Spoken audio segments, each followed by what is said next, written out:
Story number 1. The client who never existed. I used to work in customer service for a mid-sized e-commerce company. You know, the kind of job where your day is split between answering emails, updating tickets, and drinking too much lukewarm coffee in a gray cubicle that hums with cheap fluorescent lighting. It wasn't glamorous, but it paid the bills. I didn't mind the monotony.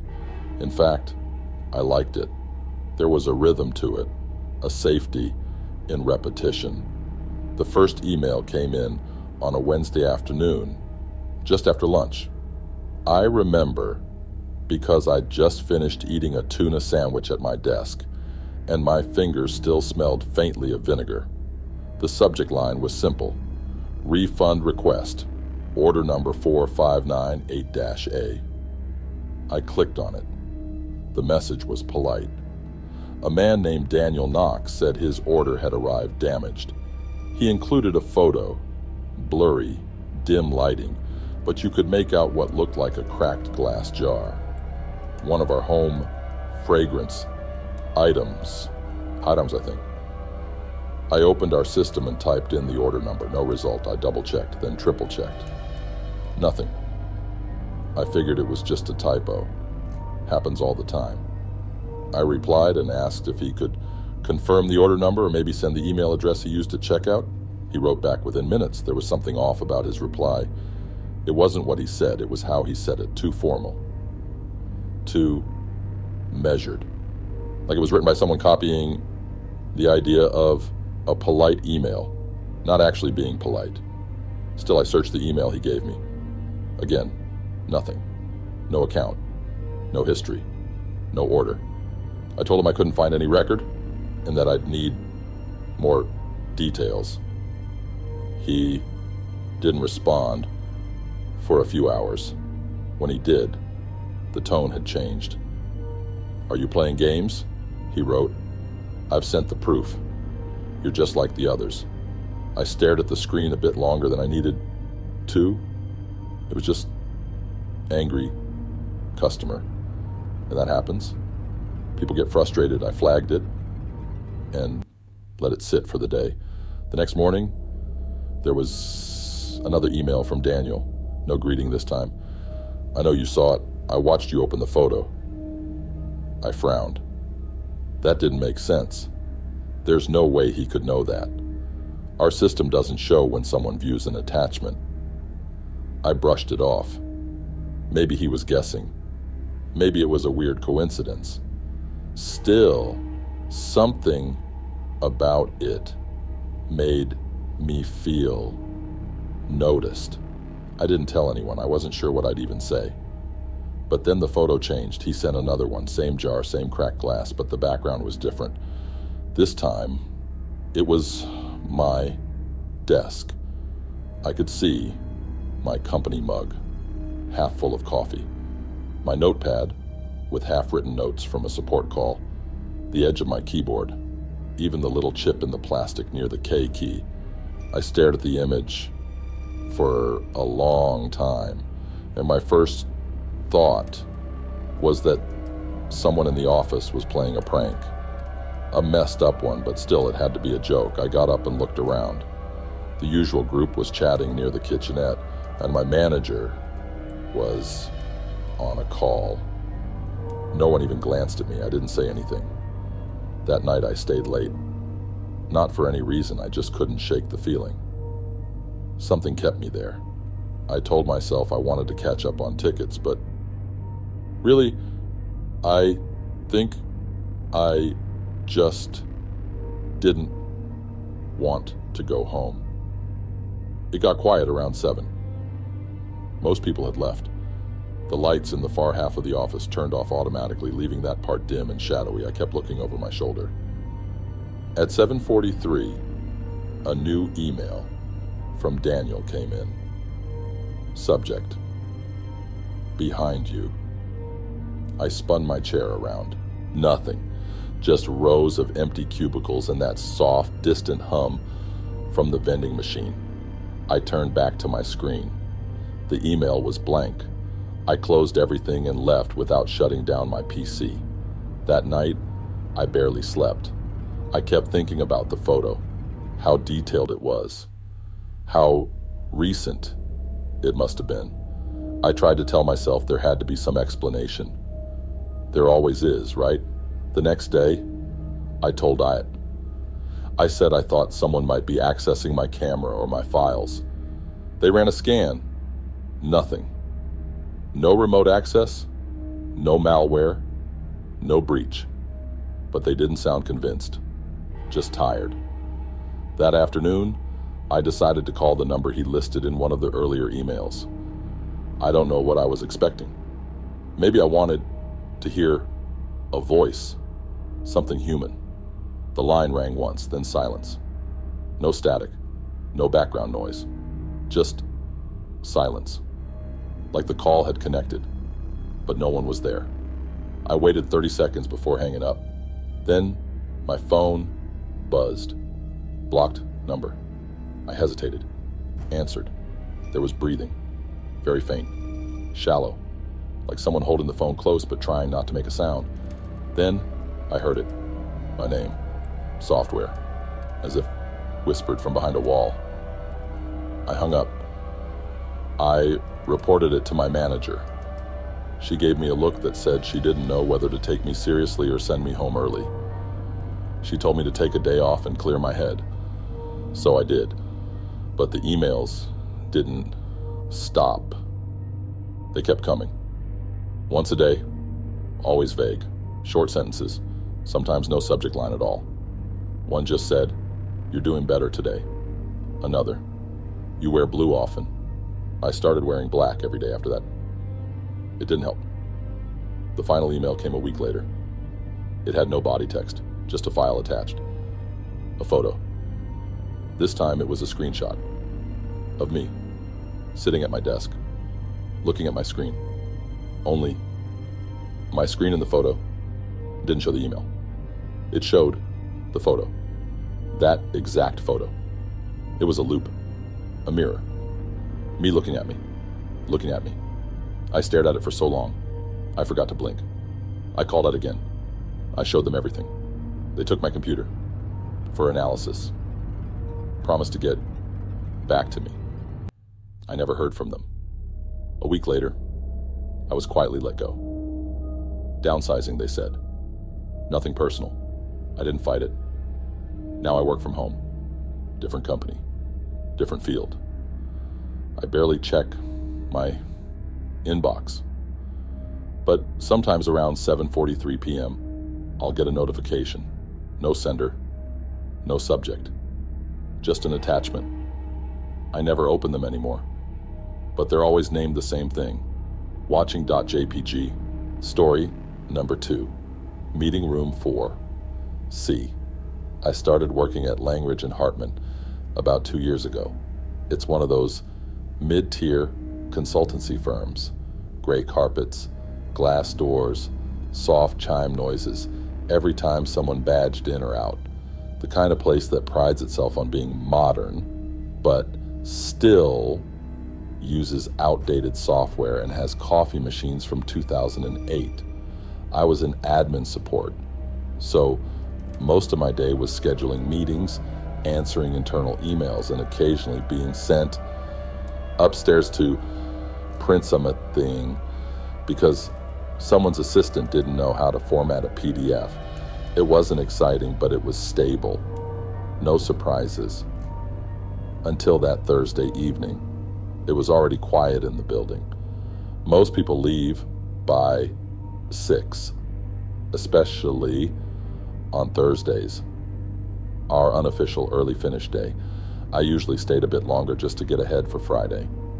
That evening around 6:20, I got a message from Paul in facilities. "Hey, can you check meeting room 4C? Someone left coffee cups and projectors running in there. Weird, because it wasn't booked today." I blinked at the screen for a second. Meeting room 4C. I hadn't thought about that room in months. It was technically on the same floor as me, just down the west hallway, past legal. But it had been closed for ages. Something about a pipe burst and water damage. There were even those plastic yellow cones in front of the door. Last time I passed it. I typed back, "You sure it was 4C?" Paul replied instantly, "Yeah. Motion sensor picked up activity 20 minutes ago. Light's still on too." I stared at his message. Then at the time, 6:21 p.m. The office was dim. Our floor lights were motion triggered after hours, so only my area and a small stretch down the hall were lit. Everything else faded into that soft, unnatural darkness you only see in office buildings after hours, or where the corners feel a little too quiet. I grabbed my badge and walked down the hall. The air changed a little the farther I went. Cooler, like the AC was on in this section, but nowhere else. I passed the break area. Then, the legal wing. It was dead silent. No tapping keyboards. No muffled phone calls. Then, I saw it. 4C. Light bleeding out from underneath the door. The yellow cones were gone. I hesitated. You have to understand, this was a room we'd all assumed was off limits. No one ever mentioned it. It just wasn't part of our usable space anymore. No bookings, no calendar slots. It didn't even show up in our meeting room dashboard, but there it was. Soft fluorescent light. Door closed. I knocked gently. No answer. I knocked again, waited, then reached for the handle. It turned with a quiet click. Inside, the overhead lights buzzed faintly.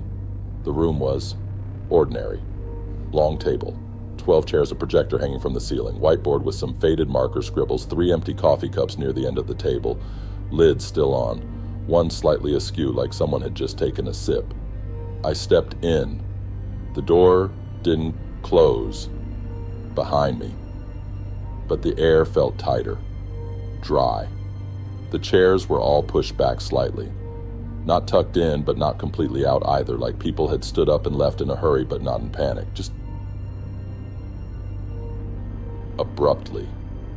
On the table, I noticed a notepad. It was flipped to a page with some notes, scribbled bullet points. I leaned in. Client escalation. One read. Another. Push timeline, 4th quarter. Normal stuff, except the last line. He doesn't like delays. No context, no subject, just that. I took a photo. Something about it felt worth remembering. Then I heard something. A soft scrape. Chair leg against tile. I turned around. All the chairs were still. I stepped backward toward the door and noticed something else. Just barely. A shadow near the back wall. For a second I thought someone was standing there, but when I blinked, it was gone. I left. Quietly. Closed the door. Behind me. Back at my desk, I messaged Paul. Room 4C was open. Lights on. A few cups and a notepad. No one inside. He replied, "Weird. I'll have security look into it." I didn't tell him about the scrape, or the shadow, or the air that felt wrong.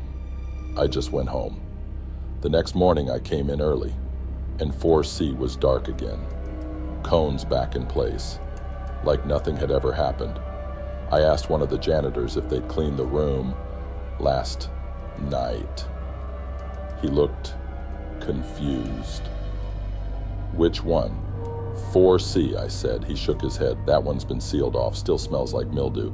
I told him I'd seen lights on cups, a notepad. He just frowned. "You sure it was 4C?" I nodded. He didn't respond, just slowly walked away. I didn't press it. That day, I kept checking our system. There was no log of 4C being booked, no maintenance ticket, no security flag. It was like it never happened. I pulled up the photo on my phone, the one with the notes. Gone.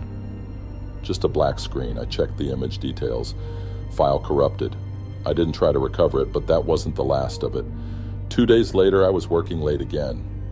It was nearly 7. Most of the lights had gone out.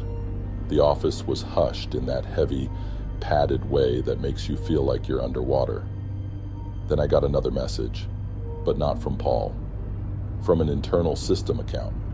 One I didn't recognize, no subject, no message body, just a meeting invite. Discussion, room 4, C, 7:30 p.m. No organizer, no way to decline. I sat there staring at it, unsure if I should go. Part of me knew I shouldn't. Knew this wasn't normal.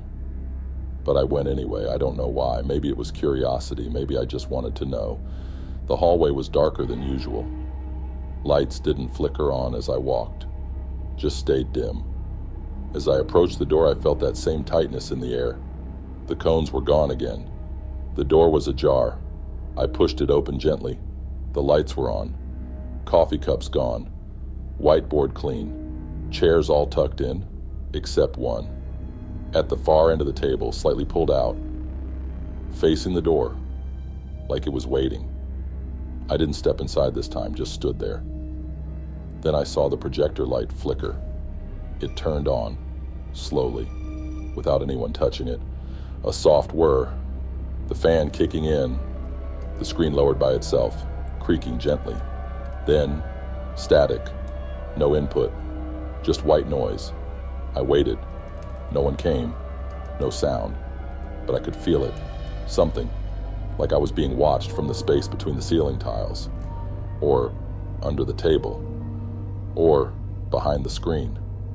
I backed away, turned, and walked straight to the elevator. I didn't look back, didn't tell anyone. I still get invites sometimes, always from that same blank sender, always for room 4, C. I don't work there anymore. I transferred floors, then departments, then companies. But sometimes, when the office gets quiet, when the hallway lights don't turn on, and the air starts to feel a little colder than it should, I swear I hear the faint buzz of that projector turning on, like it never really stopped. Story number 3, the man in the break room. I started the night shift at the firm a few months ago. Nothing dramatic, just a reshuffle of staff after some budget changes. I didn't mind, honestly. I preferred the quiet. Fewer people, fewer distractions. Just me, a few late-night analysts, and the soft hum of servers echoing down long fluorescent-lit halls. We shared a small break room tucked near the stairwell. Standard setup, coffee machine that sputtered more than poured, an old microwave that buzzed louder than it should, and a cracked leather couch that no one ever really sat on for long. The nights were always slow. I'd take short walks every hour just to keep from dozing off.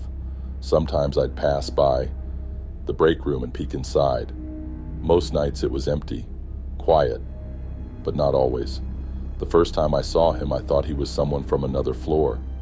Older man, maybe late 60s, slender, wore a dark sweater and slacks. Nothing unusual. He sat on the edge of the couch with his hands folded in his lap, calm, still, like he was waiting for someone. It was around 2:40 a.m. I remember that because I just refilled my mug and glanced at the wall clock on the way out. I nodded politely when I passed him.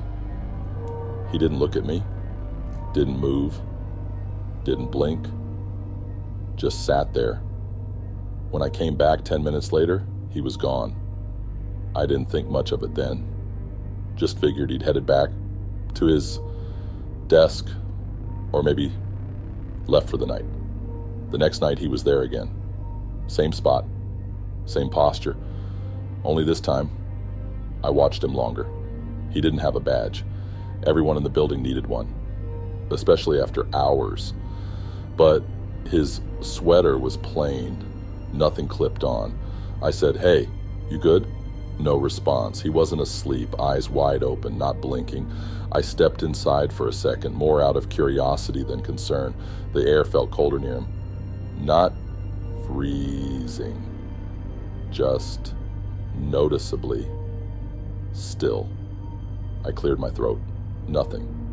The microwave light flickered once, then again. I stepped out. When I came back later, he was gone again. I asked around the next day. Security, mostly. Asked if any other employees were clocked in overnight. One of the guards squinted at me. Why? I keep seeing an older guy in the break room. Thought he might be part of night maintenance or something. The guard frowned. We don't have anyone over 60 on the night roster. Not anymore. Not anymore? He paused, then shrugged. Just you guys on level 3 and the techs downstairs. That was it.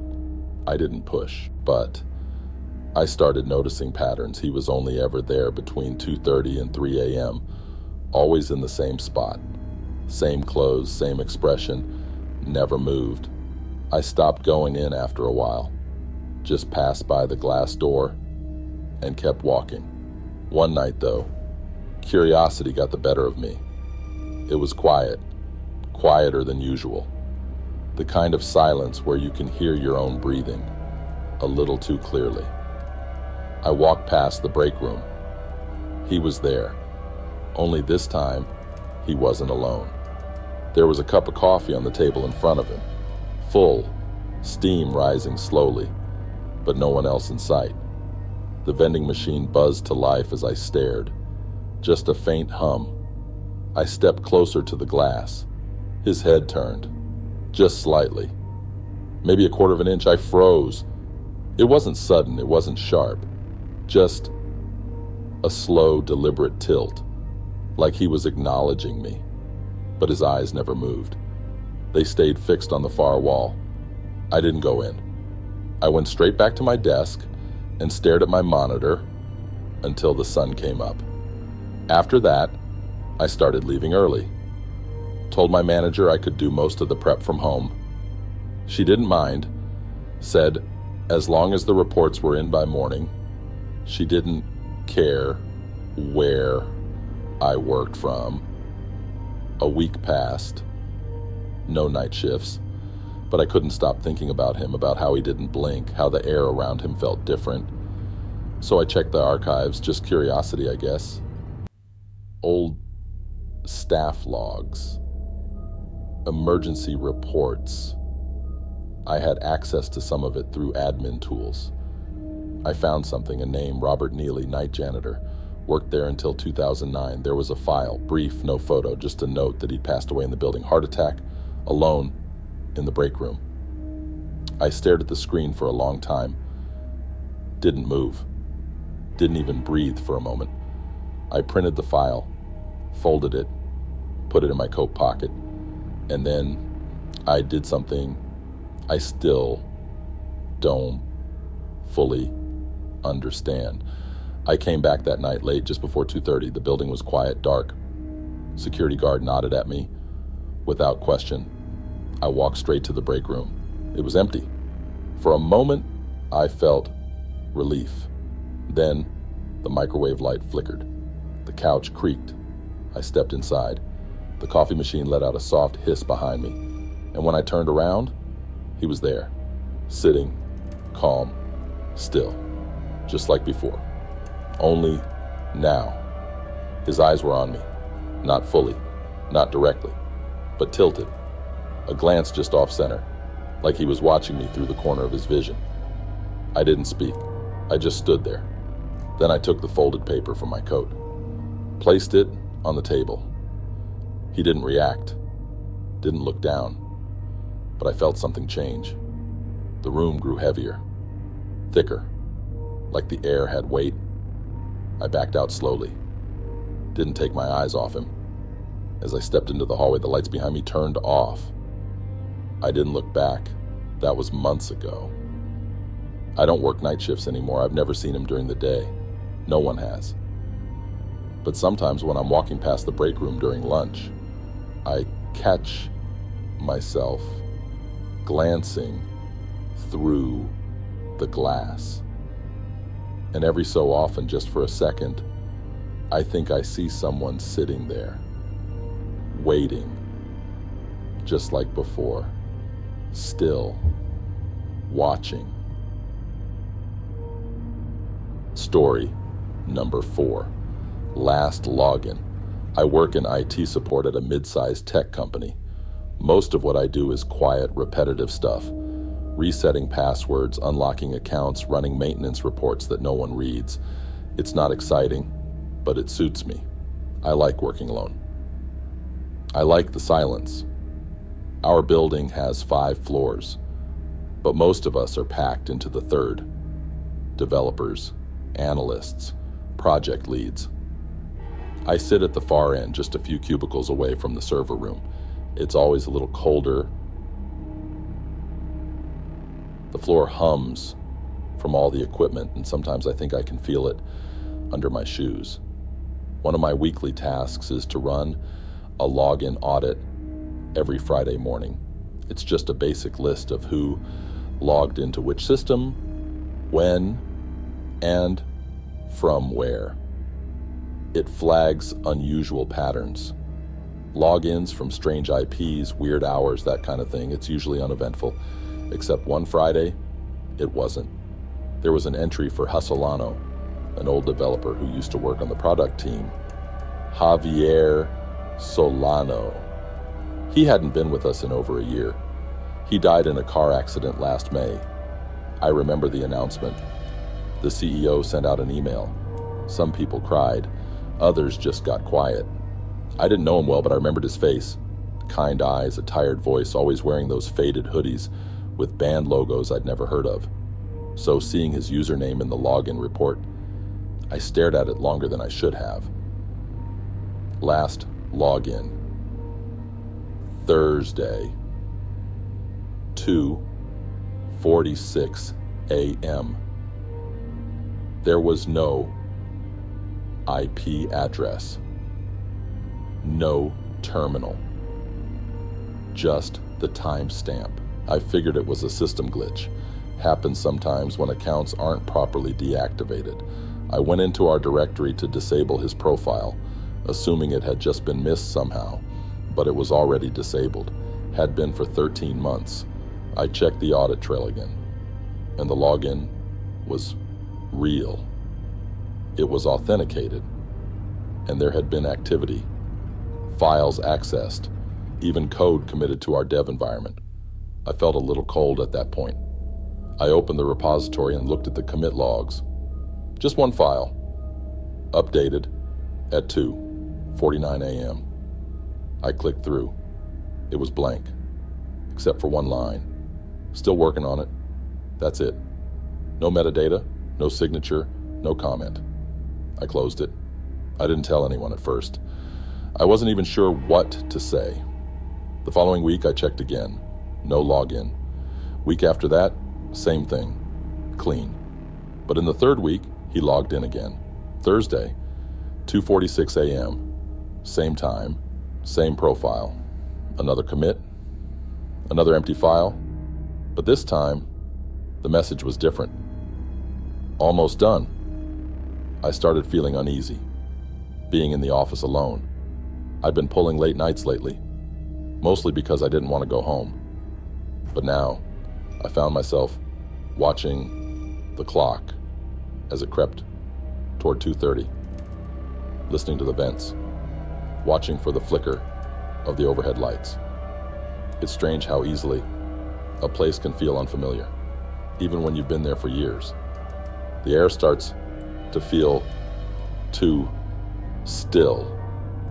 Your footsteps too loud. You begin to notice things, like the sound of a keyboard being pressed somewhere in the distance, even though you know no one else is working late. That happened to me on a Tuesday. I was alone on the 3rd floor, catching up on some script errors. I heard it, a soft tapping, like someone typing slowly. 2 keys, pause, then 2 more. I stood up and looked over the cubicle wall. Nothing. Just rows of empty desks, dim monitors. But the tapping continued. I followed the sound down the hallway, past the kitchenette, past the lockers, and then it stopped. I waited a moment, then heard a soft whir, a chair rolling back, but there was no one there. Just an empty desk, monitor dark, chair slightly turned. I walked away quickly, didn't finish the script. That night, I barely slept. The next morning, I submitted a request to have the J. Solano profile permanently purged, full removal from the system. It bounced back. Error, user in active session. I tried to force logout. Nothing. The status remained online. That Friday, another login, same time, same file. This one said, "You shouldn't have looked." I closed the laptop, went straight to HR. I told them we had a problem with a former employee account, a serious one. They checked their records, said Javier's laptop had been returned, account flagged inactive, email retired. I asked if they'd seen any recent access. They said no. I asked if they still had his ID photo on file. They did. I asked for a copy. Later that night, I was the last one in the building. I pulled the security footage from the Thursday night logins. We keep motion-triggered cams in the dev area for audit reasons. I wasn't supposed to access them, but I did anyway. I played back the footage from 2:30 to 3 a.m. Nothing. The hallway was empty. The chairs didn't move. The monitors stayed dark, except one camera blinked out at 2:46 for 10 seconds, then came back. When it returned, something was different. One chair had been pulled out, just slightly. The timestamp glowed faintly at the bottom. 2:47:3. I paused the video, rewound. The chair had moved, subtle, like someone had gently pushed it back. I leaned in, and there, just at the edge of the frame, a sleeve, dark, worn, hoodie fabric. I looked at the ID photo I printed earlier. It matched. I shut everything down, told myself I'd stop checking, that it wasn't my job anymore. But the logins kept coming. Every Thursday, 2:46 a.m. The messages became stranger. They forgot me. I didn't finish. Why did you stop? I started leaving the office before midnight, took my laptop home, but one night I got a notification, remote access request, from Javier's profile, trying to connect to my machine. I denied it. It popped up again. I disabled Wi-Fi and sat there, staring at my blank screen. I don't work in the office anymore. I asked to go fully remote. Told them I needed a change of environment. They approved it. I got a new laptop, fresh login, but every Thursday I check the audit log, and every Thursday it's the same. Solano, 2:46 a.m., still working, still logging in, still writing lines of code. No one will ever read. The commits don't stop.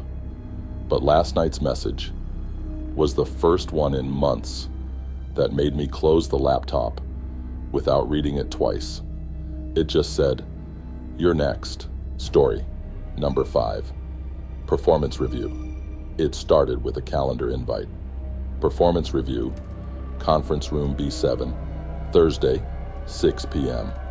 It popped up on my screen late Tuesday afternoon, sent by someone named C. Rains, corporate oversight. I'd never heard of that department before, but I didn't think much of it at the time. Our company's always shifting titles and structures around. New teams, new faces, lots of movement, especially in management. Still, something about the timing felt odd. We usually had reviews in the second quarter. It was only February, and mine was already done last month with my direct supervisor, Janine. I asked her about it the next morning. She looked confused. I didn't schedule anything.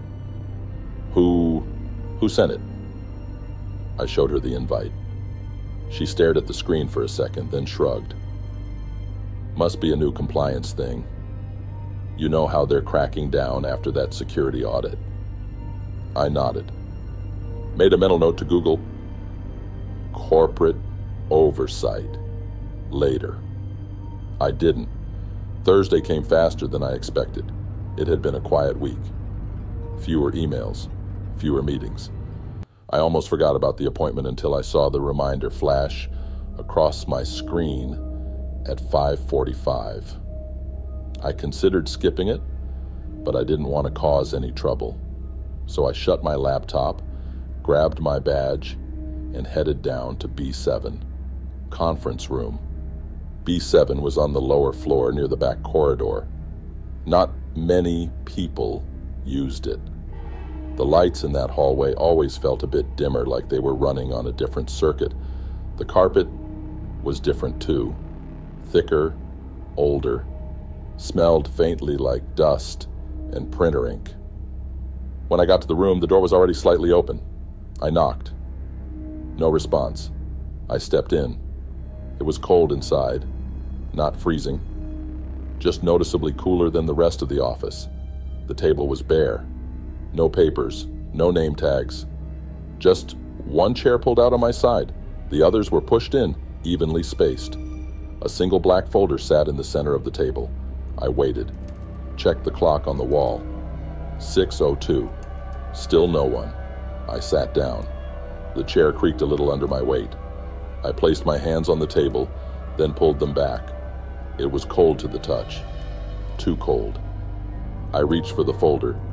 There was no name on it. I opened it. Inside was a printout of a chat log. It looked like Slack or Teams. Dozens of short messages, all time-stamped, but none of them were mine. The messages weren't even from anyone I recognized. Just lines like, I don't think they see me. Stop looking at the door. Don't blink yet. Then a blank space and one last line. He's behind you. I blinked, looked up. The room was empty. I closed the folder slowly, placed it back, stood up. I didn't hear the door open, but I swear I felt the air shift, like someone had stepped into the room behind me. I turned. Nothing. The hallway outside was still dim, silent. I walked out without looking back. That night I couldn't sleep. I kept thinking about those messages. Who wrote them? Why they were in a folder with no name? Why the room felt colder than it should? The next day I went to IT, asked if they could check the invite source. They said they couldn't trace it. Said the sender wasn't in the system.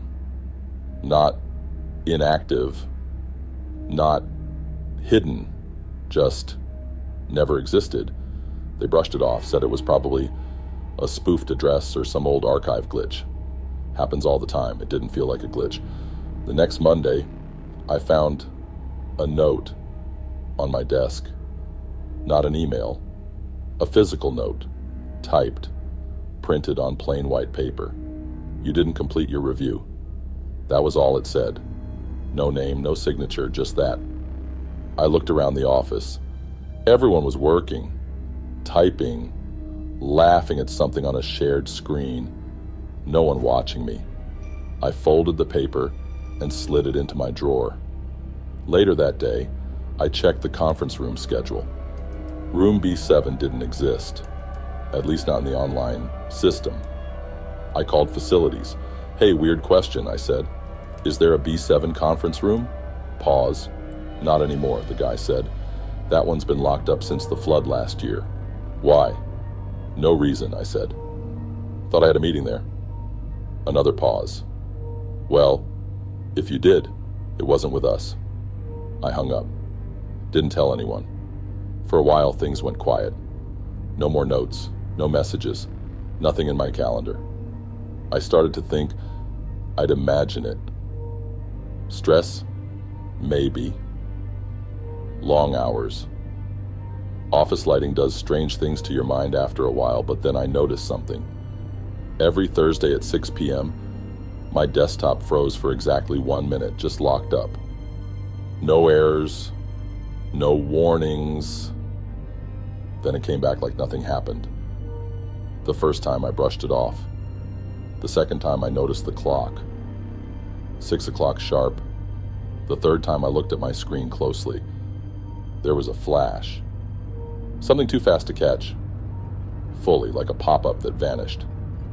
Just before I could read it. So, the fourth time I filmed it with my phone. Slowed it down later. Paused at the exact frame. And there it was. Just one sentence. Over a black background. We're still reviewing you. After that, I stopped staying late. Stopped checking folders that weren't mine.